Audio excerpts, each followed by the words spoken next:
2018 সালে স্ত্রী নাসরিন আক্তার ও দুই সন্তান আজিজুল ইসলাম এবং মানজারুল ইসলামকে নিয়ে রাজধানীর বনশ্রীর এইচ ব্লকের এই বাসায় ভাড়া ওঠেন মনিরুল ইসলাম নামের এক ব্যক্তি। এরপর কেটে গেছে দীর্ঘ 7 বছর। দীর্ঘ এই সময়ের মধ্যে 5 বছর ধরেই অস্বাভাবিকভাবে জীবনযাপন শুরু হয় পরিবারটির। 5 বছর ধরে পড়াশোনা বন্ধ দুই ছেলের। তেমনভাবে বাসার বাইরেও বের হন না তারা, এমনকি ঠিকমতো পরিশোধ হয় না বাড়ি ভাড়াও।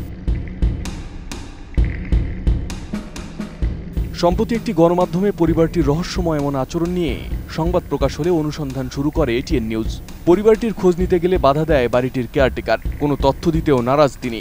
উল্টো জানান পরিবারটি বাসা থেকে নেমে গেছে। বিশ্বাস করুন ওরা নাই। আমি মিটিংয়ে তো ওরা চলে গেছে। বাড়িওয়ালার সাথে কথা বলাই দেন। বাড়িওয়ালা তো নাই। বাড়িওয়ালা দেশের বাড়ি গেছে। কথা বলার কিছু নাই। এখানে শুধু ইয়ে করে ম্যানেজারকে সব কিছুই আমি। কেয়ারটেকারের রহস্যময় আচরণে আমাদের সন্দেহ আরও প্রকট হয়।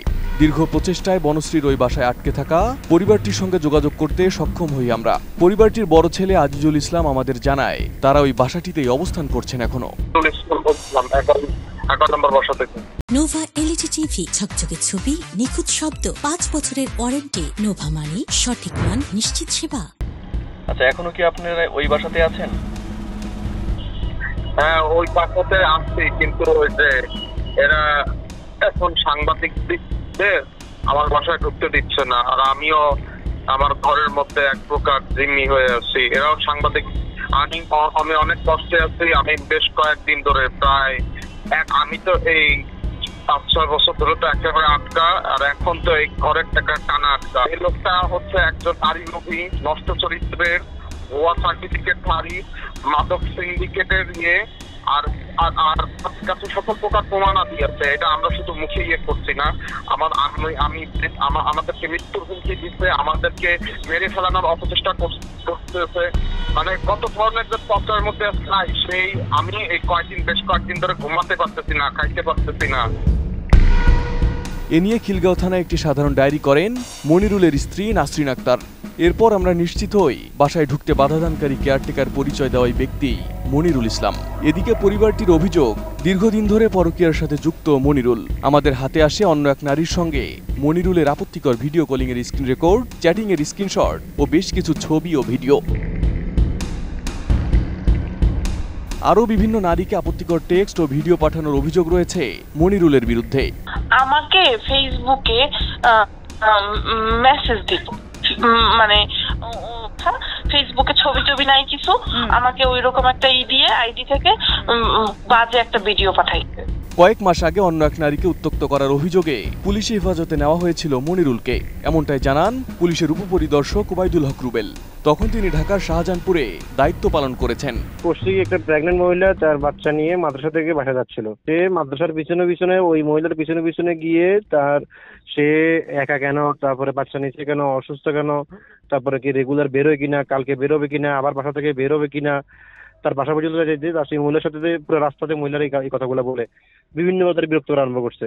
মহিলা কখন বেরোবে, কালকে আবার বেরোবে কিনা, আজকে আবার বেরোবে কিনা, তারপরে শরীর অসুস্থ হলে বাচ্চা নিয়ে ফেলতেছে কেন, দুনিয়ার আলতু ফালতু কথা। ওই মহিলা গিয়ে তার হাজবেন্ডে বলার পরে হাজবেন্ডের সাথে আটক করছে আর কি। আমরা তারা সেভ না করে তো পাবলিকে তারা ফিডি মারি ফেলতো, বুঝলেন নাই? মনিরুলের সাথে আবারও যোগাযোগ করলে তার বিরুদ্ধে ওটা সকল অভিযোগ অস্বীকার করেন তিনি। আমার বিরুদ্ধে কোনো অভিযোগ নাই ভাই, আমার পরিবারের মধ্যে কিছুই হয় নাই ভাই। আমি বলতেছি কিছু না, আমার ফ্যামিলি, আমি বাজার করে দিচ্ছি, আমি বাজার করে দিলে, আমি বাড়ি ভাড়া না দিলে আপনারা দেন বলেন? আমি এটা নিয়ে এখন কোনো কথাই বলতে চাচ্ছি না ভাই। এদিকে কোনোভাবেই ক্যামেরার সামনে আসতে রাজি হয়নি পরিবারটি।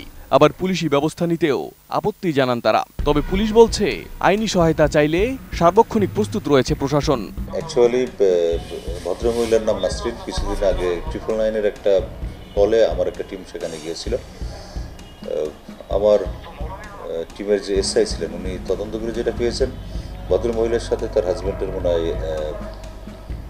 পারিবারিক সমস্যাজনিত কারণেই দীর্ঘদিন যাবৎ তিনি তার দুটা বাচ্চা নিয়ে বাসার ভিতরেই বসবাস করেন।